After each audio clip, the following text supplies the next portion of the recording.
without them having the risk of damage para malapit na sila doon sa area kailangan nilang servisan pagka dumaan na yung bagyo.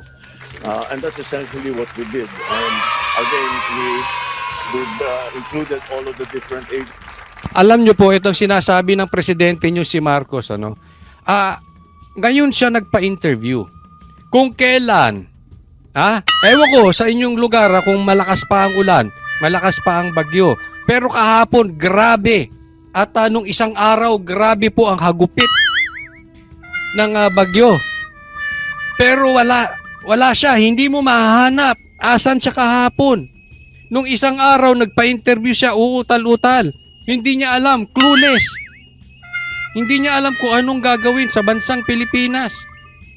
Ngayon, sa aming lugar dito po sa Laguna, maaraw na po. Saka naman ito magpapa-interview tong mama na ito. Hindi ko alam. Marami nang nangamatay. Asan kayo? Asan ka nung kasagsagan ng bagyo? Kahapon grabe. Kasagsagan ng bagyo. Asan itong mama na ito? Just, of course, the NDRMC led by the DND, and they are prepared to provide, number one, from the AFP, airlift, kasi may mga kalsada hindi pa madaanan. And number two, they are continuing with the AFP is also continuing to monitor the situation so that we will be able to activate the EDCA sites which Alam nyo, minsan hindi na natin, ito binabanggit niya EDCA sites, no? But minsan hindi na natin malaman kung ito bang si Marcos ay nagsasabi ng totoo. were put there specifically for this purpose. So binanggit niya yung EDCA sites ay nilagay dyan for that very purpose. Okay? So ito, sisingilin natin ito si Marcos. Pag walang nagawa yung EDCA sites na yan, tandaan mo, sisingilin ka ng taong bayan. Remember this, yung binanggit niyang 20 pesos until na walang nangyayari. Sisingilin siya ng taong bayan dyan. Hanggang ngayon, sinisingil siya. Etong flood control projects na sinasabing bilyon-bilyon, ipinagmalaki pa niya sa SONA. Nakakailang bagyo na po tayo at nakakailang baha na po. Asan? Asan? Nangamatay na mga Pilipino. Sasabihin, hindi, dati pa namang may baha. Hindi. Iba yung flood control projects na ito, bilyon-bilyon. Nagyabang pa. Tapos nung kasagsagan ng bagyo, hindi mo mahanap. Tapos ngayon, pagmamalaki niya EDCA sites, sige, tingnan natin. Tingnan natin, abangan natin, may nagawa ba? May silbi ba? Baka inutil din. Diba? Ito EDCA sites. Masisisi ba natin ang taong bayan kung nawawalan ng tiwala? Tandaan mo, ipinagmalaki mo na naman yung EDCA sites na yan. Pag siningil ka ng taong bayan at yan ay walang nagawa, ewan ko sa'yo. Ay nako. Alam nyo kasi, sawang-sawa ng mga Pilipino. Alam mo, tuwing may bagyo na lang ba, Marcos? President Marcos, tuwing may bagyo na lang ba, titiisin natin? Dahil malakas ang bagyo, sasabihin natin wala tayong magagawa dyan. Gawa na lang natin ng solusyon after. Palagpasin muna natin. Titiisin na lang natin na mayroong mga matay. Sa gitna ng bakbakan, nasan kayo? In the first place, para sa akin, hindi na nga tayo dumadaan sa bagyo. Hindi na dapat tayo dumadaan sa baha. Kahit may bagyo, dapat baha-proof na tayo. Sa laki ng ginagastos nyo. Sa'yo nang galing yan, hindi sa amin. Sa'yo yan, Presidente. Paano ka? Tanong ko lang. Ilang bagyo pa ang babahain at maraming mamamatay para maramdaman namin yung flood control projects nyo. Di ba? Nako.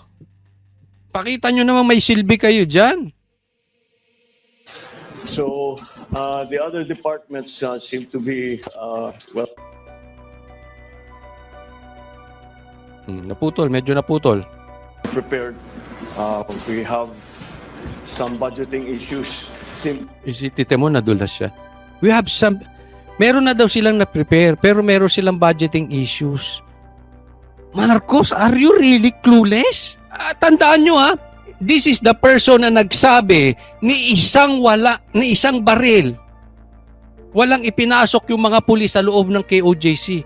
He is just clueless on what's really happening in this country. Kitang-kita nyo sa live namin, even sa live ng ibang mainstream media, sa live ng mga vloggers. Ang daming baril na nakapasok sa loob ng KOJC at sinabi niya, let me remind you, Mr. President and the Filipino people, sinabi niya walang baril. He is just clueless on what's happening. Ngayon, eto na naman. May problema sila sa budget. Ano ba talaga? Meron kayong billion-billion flood control projects at sabi nyo na solusyonan na yan at yan ay inaayos na. Now, nadulas ka? Inamin mo. Hindi ko alam kung nadulas to na inamin niya eh. Pero ito dapat pagsabihan ng inyong mga political advisor, this is wrong. May problema kayo sa budget, billion-billion na yun. In the first place, dapat wala ng baha. Kung meron man, hindi ito para tataas hanggang bubong na mangangamatay ang mga Pilipino. Anong silbi nung billion-billion kung ganyan pa rin ang klase ng baha? Kulang pa ang budget? Ano, hihingi ka ulit ng budget? Marcos, hihingi ka ulit ng budget? Dagdagan pa natin yung budget, kulang pa? Para makatulong? Ay, kulang pa? Really? Sige nga, kayo, tanungin ko. Diyan ba sa lugar nyo, ramdam nyo ang budget? Sa mga manonood, kulang pa ba yung budget para sa baha? Para makapagtrabaho itong mga to? Sa tingin ninyo? Because na meron tayong napakarami ang dumadaan na bagyo. Hindi bale, but that's not... Kahit 1,000 pa ang dumaang bagyo kung inayos nyo. Ginamit nyo yung bilyones. Ginamit. Sa tamang paraan. Inayos ang ating sewage system. Kahit ilang bagyo yan. Ilang taong ka na ba? Normal na sa Pilipinas yung bagyo. So dapat alam mo nang parating. May maghanda ka naman ng maaga. Abay, pambihira naman. Paano ka, sir? Walang connection yung hindi kumunik yung pangako mo sa SONA eh. Yung ipinagmalaki mo sa SONA kaya galit na galit ang taong bayan. Something that we should worry about because we will be able to remedy that. Yeah. Yeah. Will it be possible na ma-extend the suspension of classes and work for It all depends on the weather. Yes, very possible. Unfortunately, very possible. Oo.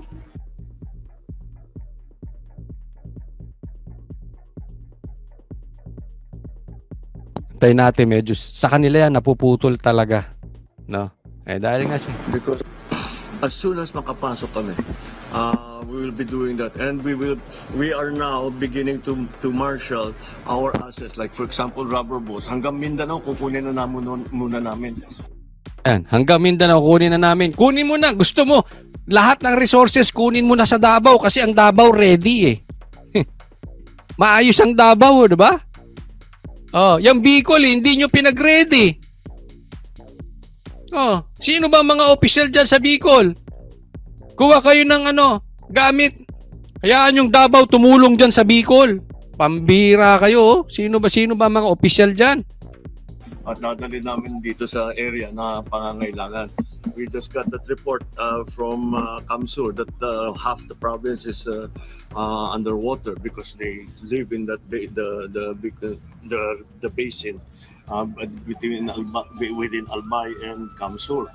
Kaya yun ang talagang tinama. Ay, nako. Wala, puro siya reporting. Wala siyang... reporter ka ba? Wala, wala naman na tayong asahan talaga dito. Oo. Tinatamaan lagi ng baha. So as soon as we can, nagawin nila, at nakamonitor naman sila, nandun naman ang mga tao nila, mga regional officers, para magsabi when they can come in. So that's what we're waiting for now. So, wala we are at the mercy of the weather as we all. Hindi po pwede ganyan, President Marcos. President Marcos. Hindi po pwedeng we are at the mercy of the weather. Anong klaseng leader ba ito si Marcos? President Marcos, hindi po pwede. Ikaw ang tumira doon sa mga tinitirhan ng mga mabababa, yung mga mahihirap nating mga kababayan. Hindi po pwedeng we are at the mercy of the typhoon. Sabi ko nga, ilang taon ka na? Taon-taon. So titiisin na lang natin. Parang yan eh. Hindi po pwede na, hayaan mo lang, total maraming adik. Wala tayong magawa sa adik kasi ganyan talaga sa Pilipinas. Daming adik, daming nag-aamok. May solusyonan mo yung mga adik. Pambihir. Alam mo yung pinapanood ko yung kanilang meeting sa kanyang mga gabinete. Ako naiisip ko lang kung naniniwala ba sa solusyon eh. I mean, kung kumukuha ba talaga sila ng leading doon sa kanilang leader na si Marcos. Diba pagka may tinanong ka, kasi nag-e-expect ka ng something doon sa yung leader. Alam mo yung mga pinagsasabi ni Marcos? I really don't know kung talagang naniniwala or kumukuha pa ng leading itong mga gabinete niya sa kanya kasi parang ala ring kwenta. Alang silbi. Alam mo si President Marcos ay si PRRD before. Pag nagsalita yan ng ganyan, talagang alam mo, susundan mo yung leading niya eh. Kasi may direksyon. Ito, we are at the mercy. Always are. So we will just have to wait for the true effects of this typhoon, Christine. All right? Thank you. Ay, nako. So, ayan po, nadulas siya na may problema sila sa budget and at the same time, wala siyang magawa. So, kayo mga Pilipino, tayong mga Pilipino, tiis-tiis na lang tayo. So, kada bagyo, magbilang tayo ng mga mamatay. Dahil hindi napupunta doon sa pag-ayos ng sistema nang sa ganun ay hindi tayo binabaha. Yung pera hindi ko alam kung saan napupunta. Pero yan dapat inaayos na para hindi na in the first place nagkakabaha. Alam mo, nakakaawa ng mga napapanood ko, pamilya nangamatay yung mga anak. Yung isa karga-karga sanggol, siguro wala pang 6 months yun, nasa bubong dahil yung baha. Ay, nako. Yung isa nakakapit na lang sa puno. At yung leader natin ang sasabihin, we are at the mercy of this typhoon. Oh my golly. Ewan ko.